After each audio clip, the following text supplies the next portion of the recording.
तंबू वाले ससुराल में आए अमीर मायके वाले। क्या भाभी आज भी आपने दाल चावल बना दिए? मेरा बिल्कुल भी दाल चावल खाने का मन नहीं कर रहा है। घर पर राशन के नाम पर सिर्फ दाल चावल ही रखे हुए थे तो वही बना दिया मैंने। आज तुम्हारे भैया आते हुए तनख्वाह ले आएंगे तो तुम्हारे लिए कुछ अच्छा बना दूंगी। अभी फिलहाल दाल चावल खा लो। पूरा परिवार आपस में बातें करते हुए खाना खा रहा था कि तभी बाहर से अनुज भागता हुआ घर आता है और घर का दरवाजा बंद कर लेता है, जिसे देख। क्या हुआ तुझे? ऐसे हाफ क्यों रहा है और ये दरवाजा क्यों बंद कर दिया? पुलिस मेरे पीछे पड़ी है, वो मुझे पकड़ने के लिए जरूर आती होगी। क्या कहा आपने? पुलिस? लेकिन क्यों? कुछ किया है क्या आपने? मैंने कुछ नहीं किया। मेरी फैक्ट्री में चोरी हो गई और सारा इल्जाम फैक्ट्री के मजदूरों पर आ गया। सभी मजदूरों को पुलिस पकड़ कर ले गई, लेकिन मैं वहां से भाग आया। मैंने चोरी नहीं की है, मैं बेकसूर हूँ। अब क्या होगा? अब क्या करें हम? ये तो भाग कर आया है, पुलिस का शक तो अब इस पर ही जाएगा। बेटा तू क्यों भागा? मिथिलेश इतना बोल ही रहा होता है कि तभी उनके घर पुलिस आती है और पुलिस अभी आस पड़ोस और मोहल्ले वालों के सामने अनुज को पकड़ कर ले जाने लगती है। मेरे पति को छोड़ दीजिए, ये बेकसूर है, इन्होंने कोई चोरी नहीं की। चोरी नहीं की तो वहां से भागा क्यों? कानून ही फैसला करेगा कि ये बेकसूर है या कसूरवार। पुलिस अनुज को पकड़कर ले जाती है। इस गरीब परिवार के पास इतने पैसे भी नहीं थे कि ये लोग अनुज को बेल पर छुड़ा सके। अनुज को पकड़े हुए मुश्किल से 2 दिन ही हुए थे कि तभी इनका मकान मालिक उनके घर आता है। अरे तुम लोगों ने अभी तो मकान खाली नहीं किया, शाम तक मुझे मेरा मकान खाली चाहिए। लेकिन क्यों भाई साहब, हमने तो इस महीने का किराया समय पर दे दिया है, तो आप इस तरह हमसे मकान क्यों खाली करवा रहे हैं? चोर के परिवार को अपने घर में रखकर मुझे मोहल्ले वालों से बातें नहीं सुननी है। अगर शाम तक मकान खाली नहीं हुआ तो पुलिस को बुलाकर मकान खाली करूंगा। न चाहते हुए भी पूरे परिवार को मकान खाली करना पड़ता है। किराए पर मकान लेने के लिए ये लोग कई लोगों के घरों पर जाते हैं, लेकिन कोई भी इन्हें मकान देने को राजी नहीं था। पागल कुत्ते ने काट रखा है मुझे, जो मैं तुम जैसे चोर परिवार को अपने यहाँ रहने दूंगी। तुम्हारे तो पति ने अपने काम की जगह चोरी की थी, कहीं तुम लोगों ने मेरा ही घर लूट लिया तो जाओ निकलो यहाँ से। साक्षी 4 महीने की गर्भवती थी। साक्षी की सास नंद उसे संभालती है, तो वहीं कई घंटे तक चलने की वजह से सारा परिवार काफी थक चुका था, लेकिन उन्हें कहीं पर भी सिर छुपाने की जगह नहीं मिलती। सभी लोग थक कर सड़क किनारे बैठ जाते हैं कि तभी आकाश की नजर सड़क के उस पार 4-5 बने तंबू घर पर जाती है। उन तंबू में उनके जैसे ही परिवार रह रहे थे। माँ, बाबा, वो देखो, वो लोग भी हमारी तरह हैं और किस तरह उस तंबू में रहकर अपना ख्याल रख रहे हैं। मेरे ख्याल से हमें भी उनकी तरह ही एक तंबू बना लेना चाहिए। अब जब तक घर का इंतजाम नहीं हो जाता तब तक इस तंबू में गुजारा करना पड़ेगा। मेरे पास कुछ पैसे पड़े हैं, मैं उनसे तिरपाल ले आता हूँ। तब तक तू आसपास से लकड़ियां इकट्ठा कर तंबू के लिए। बड़े बड़े 2 तिरपाल लेकर आता है, तो वहीं आकाश आसपास से बड़े बड़े डंडे इकट्ठे करता है और दोनों बाप बेटे मिलकर रहने के लिए एक तंबू का घर बनाते हैं, जिसमें अब वो पूरा परिवार रहने लगता है। मिथिलेश कई जगह पर काम ढूंढने के लिए जाता है, लेकिन उसके बुढ़ापे के चलते उसे कहीं काम नहीं मिलता। आकाश छोटा था तो उससे भी काम मिलने में भी काफी दिक्कत आती है। ऐसे ही कुछ दिन गुजर जाते हैं। उमा लोगों के घरों में झाड़ू पोछा करके थोड़े बहुत पैसे कमा लेती और उससे ही अपने परिवार का गुजारा चलाती है। हर रोज की तरह उमा काम से घर लौट रही होती है कि तभी उसकी नजर एक परिवार पर पड़ती है, जो अपनी बड़ी सी महंगी गाड़ी में बैठने के लिए जा रहे थे। तुम सबको गांव घूमना था ना, लो घुमा दिया। चलो जल्दी से सब कार में बैठ जाओ, वरना हमारी फ्लाइट निकल जाएगी। वैसे गांव घूमकर मजा तो बहुत आया। यह परिवार कोई और नहीं बल्कि उमा की बहू साक्षी का ही परिवार था। साक्षी काफी अमीर परिवार से थी, लेकिन उसने एक गरीब परिवार में शादी की थी, जिसके चलते उसके घर वाले अब उससे ज्यादा बोलचाल नहीं रखते थे। उमा जैसी अपने समधन को देखती है तो फौरन उनके पास जाती है। आप यहाँ और आपने हमें बताया भी नहीं। चलिए घर चलिए, साक्षी आप लोगों को देखकर काफी खुश हो जाएगी। हमें फ्लाइट के लिए लेट हो रहा है, हम लोग वापस अपने शहर जा रहे हैं। हम तो बस यहाँ 1 दिन के लिए घूमने के लिए आए थे। लेकिन माँ, मुझे नहीं लगता हम शहर जा पाएंगे। मौसम खराब होने की वजह से फ्लाइट्स को कुछ दिनों के लिए कैंसिल कर दिया गया है और मुझे नहीं लगता कि इस गांव में रहने के लिए कोई कॉटेज या होटल होगा। कहाँ गांव में भटकेंगे, इससे अच्छा आप लोग मेरे साथ चलिए, कुछ दिन हमारे साथ रह लीजिएगा। साक्षी के परिवार वालों का मन तो था नहीं, लेकिन उनके पास कोई ऑप्शन भी नहीं होता। इसके बाद अब वो सब उमा के साथ उसके तंबू वाले घर में आते हैं। साक्षी अपने मायके वालों को देखकर जहां काफी खुश होती है, तो भाई उसके मायके वाले उसके तंबू ससुराल को देखकर काफी हैरान होता है। दीदी, हमें तो लगा कि आपका ईंट पत्थर का घर होगा, लेकिन आप तो इस तंबू में रहते हैं। मुझे नहीं पता था कि शादी करके आप इस तरह तंबू में रहकर अपनी लाइफ जी रही हैं। इस तंबू को देखकर तो मुझे जंगलों में रहने वाले लोगों की याद आ गई। तंबू की ससुराल के लिए तूने हमसे लड़कर इस गरीब परिवार में शादी की थी। वाह बेटा वाह। सुनिए, ऐसा नहीं है, इस तंबू के घर में रहने का हमारा कारण है। सभी को सारी बात बताती है कि कैसे उनके बेटे पर चोरी का इल्जाम लग गया और उसे जेल में बंद कर दिया गया और किस तरह लोगों ने उन्हें घर से निकाल दिया। हे भगवान, बस यही सुनना बाकी रह गया था कि तूने अपने क्या हालात बना लिए हैं साक्षी। गरीब होने के साथ साथ तेरा पति तो चोर भी निकला। मेरे पति चोर नहीं है, मुझे उन पर पूरा यकीन है। आज नहीं तो कल वो जरूर बेकसूर साबित होंगे। सुनीता अब अपनी बहू के मायके वालों को चूल्हे पर चाय नाश्ता बनाकर देने लगती है। ऐसी शाम हो जाती है और अचानक मौसम बिगड़ जाता है। जोर जोर से आंधी तूफान चलने लगता है और उनका तंबू भी हिलने लगता है।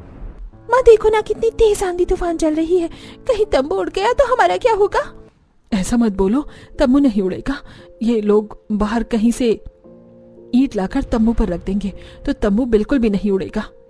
अगर थोड़े बहुत पैसे जोड़कर एक कमरे का ही मकान बनवा लेते ना तो ये सब दिन देखने नहीं पड़ते। आप लोगों को आदत होगी इन सब की, मुझे और मेरे बच्चों को नहीं है। माँ का व्यवहार साक्षी को बिल्कुल भी पसंद नहीं आता, लेकिन वो उसे कुछ नहीं कहती। ऐसे ही शाम गुजरती है और अगली सुबह हो जाती है, जहाँ पर साक्षी के आसपास काफी सारे आवारा कुत्ते थे और उनमें अचानक लड़ाई हो जाती है, जिसकी वजह से कुछ कुत्ते उनके तंबू पर नाखून मार देते हैं और कई जगह से उनका तंबू फट जाता है। ओह माय गॉड, कल आंधी आई थी और अब ये कुत्ते। माँ, कहीं ये कुत्ते मुझे काट तो नहीं लेंगे ना? कहाँ आकर फंस गए हम लोग। अरे बेटा, जल्दी से देखना कि कब वेदर क्लियर होगा और हम यहाँ से निकलेंगे। हम यहाँ से निकलेंगे, किन जाहिलों के बीच में आकर हम रह रहे हैं। अपनी बहू के मायके वालों से ऐसी बातें सुनकर सभी को काफी बुरा लगता है, लेकिन उनके मेहमान होने के नाते वो उनसे कुछ नहीं कहती। गर्मी का मौसम था और तंबू में रहने की वजह से घर में सभी को काफी ज्यादा गर्मी लग रही थी। दीदी, आप इस तंबू में कैसे रह लेती हैं? मुझे तो यहाँ बिल्कुल भी अच्छा नहीं लगता। ना यहाँ एसी है, ना पंखा, ना कूलर, और तो और स्विमिंग पूल भी नहीं है। काजल, अब बस भी करो। तुम जब से आई हो तब से मेरे ससुराल वालों के लिए कुछ ना कुछ बोलती ही जा रही हो। जब तुम्हें पता है कि हमारे हालात कैसे हैं तो क्यों ऐसी बातें कर रही हो? क्या शौक था आपको ऐसे गरीब परिवार में शादी करने का? मैं तो कभी भी ऐसे परिवार में शादी ना करूं। मैं तो सिर्फ पैसा देखकर ही शादी करूंगी। अपनी माँ की बात पर साक्षी कुछ नहीं कहती और वहीं तंबू में चूल्हा बना होने की वजह से बार बार खाने का धुआं सुनीता तक पहुंच रहा था। एक तो ये गर्मी, ऊपर से ये धुआं। तुम लोगों ने तो यहाँ हमारा रहना ही मुश्किल कर दिया है। हम यहाँ आए ही क्यों? घूमने के लिए। ये मेरी लाइफ की सबसे वर्स्ट ट्रिप है। ऐसे ही कई दिन गुजर जाते हैं, लेकिन साक्षी के अमीर मायके वाले साक्षी के गरीब ससुराल वालों को ताने देना बंद नहीं करते। जहां सभी मायके वाले घर के अंदर सो रहे थे तो वहीं सभी ससुराल वाले रात में घर से बाहर सो रहे थे कि तभी एक सींग वाली गाय जाकर मिथिलेश को अपने सींग मार देती है, जिससे उसे काफी चोट लग जाती है। सभी मिथिलेश को घर के अंदर लेकर जाते हैं। एक और स्यापा हो गया। वो तो अच्छा हुआ कि गाय इनके तंबू में नहीं घुसी, वरना हम में से किसी को चोट तो लगती ही। और रहो तंबू के घर में। आप बस भी करो। जब से आप लोग आए हैं बस मेरे ससुराल वालों को ताने ही दिए जा रहे हैं। इनकी परेशानी को समझने के बजाय या बस इनका मजाक उड़ा रहे हैं। मेरे ससुर जी के पैर में इतनी चोट लगी है और आप हैं कि ये सब बोल रहे हैं। मैंने गलती की आपको यहाँ लाकर। साक्षी बहू, ये तू किस तरह से बात कर रही है अपनी माँ से? माफी मांग उनसे। समधन जी, मैं आपसे इसकी तरफ से माफी मांगती हूँ। अरे बस करिए आप लोग, सब दिखावा है। अब मैं अपनी इतनी बेइज्जती के बाद यहाँ और नहीं रुक सकती। हम लोग जा रहे हैं यहाँ से। सुनीता तंबू से बाहर निकलती है। बाहर काफी ज्यादा अंधेरा था तो वो गलती से एक कुत्ते की पूंछ पर पैर रख देती है और वो कुत्ता सुनीता को काट लेता है। रात का समय था और गांव होने की वजह से वहां कोई भी क्लिनिक नहीं था, इसलिए सभी सुनीता को लेकर जल्दी से घर में आते हैं। तो उमा सुनीता के घाव के लिए घरेलू लेप बनाती है। बहू, इसे जल्दी से अपनी माँ के पैर पर लगा दे। कल सुबह पास के गांव में समधन जी को इंजेक्शन लगवाने के लिए ले चलेंगे। साक्षी जल्दी से सुनीता के पैर पर दवाई लगा देती है। अगले दिन सभी सुनीता को लेकर पास के गांव में इंजेक्शन लगवा ले आते हैं। सुनीता की हालत देख उमा दिन भर उसे हाथ वाला पंखा करने लगती है तो वहीं प्रीति उसके लिए सूप बनाती है। ये सब्जियों का सूप है, इसे पीकर आपको काफी अच्छा लगेगा। आप इसे पी लीजिए, फिर मैं आपको दवाई लगा देती हूँ। अपनी बेटी के ससुराल वालों को सुनीता ने इतनी बेइज्जती की थी, लेकिन उन्होंने उसके मायके वालों का इतना ख्याल रखा। ये देख सुनीता को अपनी गलती का एहसास होता है और अब जैसे ही सुनीता थोड़ी बहुत ठीक होती है तो अपने परिवार वालों के साथ मिलकर वो सबसे माफी मांगती है। आप लोग हमें माफ कर दीजिए। अपनी अमीरी के घमंड में आकर हमने आप लोगों की काफी बेइज्जती की। हमें ऐसा नहीं करना चाहिए था। हमें माफ कर दीजिए, हम बहुत शर्मिंदा हैं। सुनीता जी, आप किस तरह की बातें कर रहे हैं? आप हमसे माफी मत मांगे। अरे ये सब तो चलता ही रहता है। आप लोगों को अपनी गलती का एहसास हो गया, इससे ज्यादा हमारे लिए क्या ही होगा। साक्षी आखिरकार अपने माँ बाप को माफ कर देती है, जिसके बाद अब वो लोग सबसे पहले अनुज को जेल से निकालते हैं और अब उन सब की फाइनेंशियल तौर पर भी मदद करते हैं। अपने अनुज का तो घर बस गया, अब सतीश का क्या करना है? क्या ही करेंगे, सौतेला है तो क्या हुआ, लेकिन है तो इसी घर का सदस्य। भैया भाभी के जाने के बाद हमने ही तो उसे पढ़ा लिखा कर बड़ा किया है। उसकी शादी भी हम अनुज की तरह ही किसी अमीर परिवार में करेंगे, ताकि छोटी बहू भी आते हुए ढेर सारा दहेज ला सके। जितना उस पर खर्च किया है उतना वसूलना भी तो है। सही कह रहे हो जी आप। सभी हॉल में बैठे सतीश की शादी की बात कर रहे होते हैं कि तभी सतीश गले में जयमाला पहने अनुज एक गरीब सी लड़की का हाथ पकड़कर घर में आता है। बाबा, भैया भाभी, इसका नाम किंजल है। आज मैंने किंजल ने मंदिर में फेरे लेकर शादी कर ली। क्या कहा तूने इस लड़की से शादी कर ली? अरे कौन है ये लड़की? किंजल काफी अच्छी लड़की है। अपने छोटे भाई और माँ का ख्याल रखने के लिए किंजल सड़कों पर छोले चावल बेचने का काम करती है। किंजल की ऐसी सादगी और अच्छाई से मुझे प्यार हो गया और हमने शादी कर ली। तूने अपनी औकात दिखा ही दी कि सौतेला सौतेला ही होता है। तेरे माँ बाप के मरने के बाद तुझे इतना पढ़ाया लिखाया, ये सोचकर कि एक दिन तेरी किसी अमीर घर में शादी करेंगे, और तू है कि इस छोले चावल बेचने वाली को हमारे घर की बहू बना कर ले आया। तूने सोच भी कैसे लिया कि हम इस शादी को मानेंगे? चल निकल जा अपनी पत्नी को लेकर यहाँ से। माधवी, हमें होश से काम लेना होगा। हमारे परिवार का आसपास काफी ज्यादा नाम है। अगर किसी को पता चल गया कि सौतेले होने की वजह से हमने इसे घर से निकाल दिया तो हमारी बदनामी होगी। रहोगे तो तुम दोनों इसी घर में, लेकिन इस परिवार का हिस्सा नहीं बल्कि नौकर बनकर। और आज के बाद सतीश, तुझे हमारे बिजनेस में भी दखल अंदाजी करने की कोई जरूरत नहीं है। किंजल और सतीश को रहने के लिए घर का एक छोटा सा ऊपर वाला कोने का कमरा देते हैं, जिसके अंदर मामूली सी एक चारपाई और एक टेबल थी। मेरी वजह से माँ पिताजी ने आपके साथ कितना बुरा किया, मुझे माफ कर दीजिए। मैं नहीं जानती थी कि ऐसा कुछ होगा। इसमें तुम्हारी कोई गलती नहीं है किंजल। माँ बाप के मरने के बाद मुझे ताई जी ने पाल पोस कर बड़ा किया। मैंने इन्हें हमेशा अपना माँ बाप माना, लेकिन इन्होंने कभी भी मुझे अपना बेटा नहीं माना। बस लोगों को दिखावे के लिए मुझे पढ़ाया लिखाया। ये तो आज तक मुझे अपना सौतेला बेटा ही मानते हैं। किंजल सतीश को संभालती है और ऐसे ही कुछ दिन गुजर जाते हैं। घर की बड़ी शोभा को भी अपने ससुराल आए हुए कुछ ज्यादा दिन नहीं हुए थे। बीतते दिनों के साथ साथ अब गर्मी भी काफी ज्यादा बढ़ने लगी थी। जहां अमीर बहू शोभा के कमरे में एसी लगा हुआ था, तो वहीं गरीब बहू किंजल के कमरे में एक पंखा तक नहीं था। गर्मी कितनी ज्यादा बढ़ गई और इनको अभी तक कहीं काम भी नहीं मिला है। एक काम करती हूँ, माँ जी से ही कह देती हूँ। किंजल अपनी सास के पास पंखे के लिए कहने के लिए आ रही होती है। वहीं दूसरी तरफ, माँ जी, मेरे कमरे में जो एसी है बहुत कम कूलिंग देता है, और देखिए ना कितनी ज्यादा गर्मी हो गई है। आप मेरे लिए एक नया एसी मंगवा दीजिए ना। पता है किचन में भी गर्मी में खड़े होकर मुझे खाना नहीं बनाया जाता। अगर किचन में भी एसी लग जाता तो। बहू, कमरे में तो मैं एसी लगवा दूंगी, लेकिन किचन का थोड़ा मुश्किल है। पर कोई बात नहीं, मैं तेरे लिए किचन में भी एसी लगवा दूंगी। अब खुश? माँ जी, गर्मी काफी ज्यादा बढ़ गई है और हमारे कमरे में एक पंखा तक नहीं है। इनकी अभी कहीं नौकरी भी नहीं लगी। अगर आप हमारे कमरे में पंखा लगवा देंगी, जैसे ही इनकी तनख्वाह आएगी तो मैं आपको उसके पैसे दे दूंगी। तू क्या मुझे कोई भिखारी समझती है? और वैसे भी मैं क्यों लगवाऊं तेरे कमरे में कोई पंखा? भले ही सतीश सौतेला था, लेकिन मैंने काफी सपने देख रखे थे। लेकिन तेरी वजह से सारे सपने टूट गए। खड़ी खड़ी क्या देख रही है? जा यहाँ से।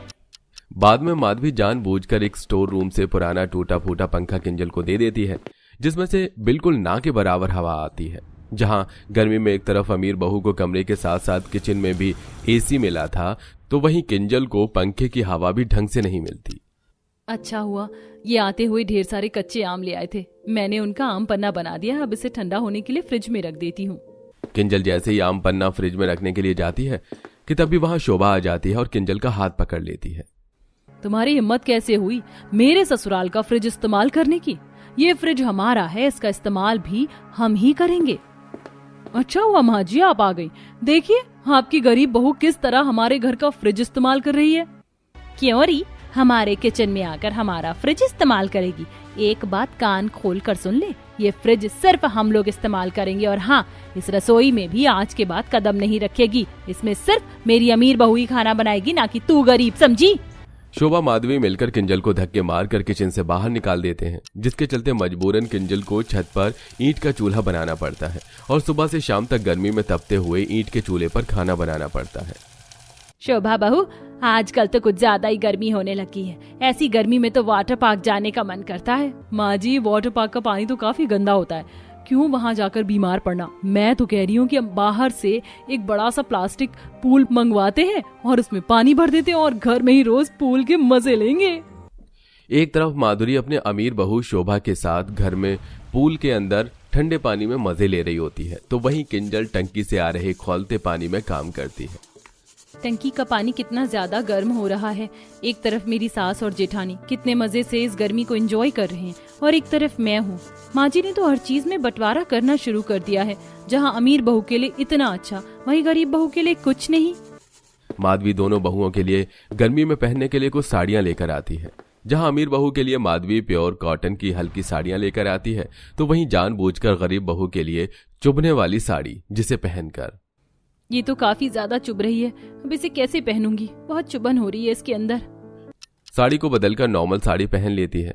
किंजल के कमरे में बड़े बड़े शीशे की खिड़कियां थीं, जिसके बंद करने के बावजूद भी कमरे में सीधी धूप आती थी। वहीं छत के नीचे कमरा होने की वजह से छत हमेशा तपती थी। माँ जी ने फ्रिज तक नहीं छोड़ा, उसमें भी बंटवारा कर दिया। वो तो अच्छा हुआ कि ये आते हुए मिट्टी के कुछ बर्तन और मटके ले आए थे, वरना हम जो भी खाना बनाते वो तो खराब हो जाता। गर्मी से किंजल की हालत खराब हो रही थी और आज किंजल घर के किसी भी काम को नहीं करती और अपने कमरे में आराम करती है। किंजल का पति उसकी देखभाल कर रहा होता है कि तभी शोभा और माधवी वहां आते हैं और किंजल को यूं आराम करता देख घर का एक भी काम नहीं हुआ है और ये महारानी है कि यहाँ आराम कर रही हैं। माँ जी, गर्मी से मेरी हालत काफी ज्यादा खराब हो गई, बहुत बेचैनी भी हो रही है। सब जानती हूँ मैं, तुझे काम ना करना पड़े इसलिए तू ये सब कर रही है। शोभा और माधवी किंजल को काफी कुछ सुनाने लगते हैं और आज ये सब सतीश बिल्कुल भी बर्दाश्त नहीं कर पाता। अरे बस करिए आप दोनों, जितना बोलना था बोल लिया आप लोगों ने और बहुत सुन लिया हमने, लेकिन एक शब्द और नहीं। क्या समझते हैं आप लोग अपने आप को? माँ, आपने मुझे भले ही पढ़ाया लिखाया, लेकिन इसके पीछे भी सिर्फ आपका ही लालच छुपा हुआ था, ताकि मैं पढ़ लिखकर कंपनी में काम करूं और आपको पैसे ला कर दूं। अच्छा पढ़ा लिखा होगा तो रिश्ता भी उतना ही अच्छा मिलेगा और लड़की उतना ही अच्छा दहेज लेकर आएगी। अगर ऐसा ना होता तो आप लोग तो मुझे कब का अनाथ आश्रम में छोड़ देते। अगर मेरी पत्नी और मुझे इस घर में रहकर जिल्लत ही झेलनी है तो इससे अच्छा तो हम किसी झोपड़ी में रह लेंगे, कम से कम जिल्लत तो नहीं सहनी होगी। ये आप क्या कह रहे हैं, चुप हो जाइए। किंजल बहुत हुआ, जब इस घर में रहकर भी खाने के लिए तरसना है, गर्मी से परेशान होना ही है। माँ ने तुम में और भाभी में इतना बंटवारा कर दिया है हर छोटी बड़ी चीज का। अगर भाभी को वो एक महंगी आइसक्रीम देती हैं तो तुम्हें 5 रुपए की कुल्फी, क्योंकि भाभी अमीर है और तुम गरीब हो। लेकिन अब मैं ये सब और बर्दाश्त नहीं करूंगा। सतीश किंजल का हाथ पकड़ता है और अपना सामान लेकर हमेशा हमेशा के लिए घर छोड़ देता है। वहीं माधवी को इस बात से जरा भी फर्क नहीं पड़ता। किंजल जब से घर से गई थी, घर के सारे काम माधवी को ही करने पड़ रहे थे और शोभा घर के किसी भी काम को हाथ नहीं लगाती थी। शोभा बहू, मैं तेरी सास हूँ, लेकिन फिर भी घर के सारे काम करती हूँ और एक तू है कि 24 घंटे बिस्तर पर पड़ी रहती है। जरा अपने हाथ चला लिया कर। माँ जी, मैं आपकी वो गरीब बेचारी बहू नहीं हूँ जो आपके इशारों पर सारे काम करूंगी। इतना ही घर के काम का शौक है तो नौकरानी को रख लीजिए, लेकिन मुझसे उम्मीद मत रखिए। शोभा माधवी को समय से उसकी दवाइयां तक नहीं देती है। वहीं जब किंजल घर में थी तो शोभा का काफी अच्छे से ध्यान रखती थी। उन सभी चीजों को याद करते हुए माधवी को आज अपनी गरीब बहू की काफी ज्यादा याद आती है। शोभा अपने गरीब बहू बेटे को ढूंढने की काफी कोशिश करती है, लेकिन वो उसे कहीं पर भी नहीं मिलते। और अब माधवी जिंदगी भर इसी पछतावे में रहती है कि क्यों उसने अपनी अमीर गरीब बहू में बंटवारा किया और अपनी गलती के कारण उसने अपनी हीरे जैसी बहू को खो दिया।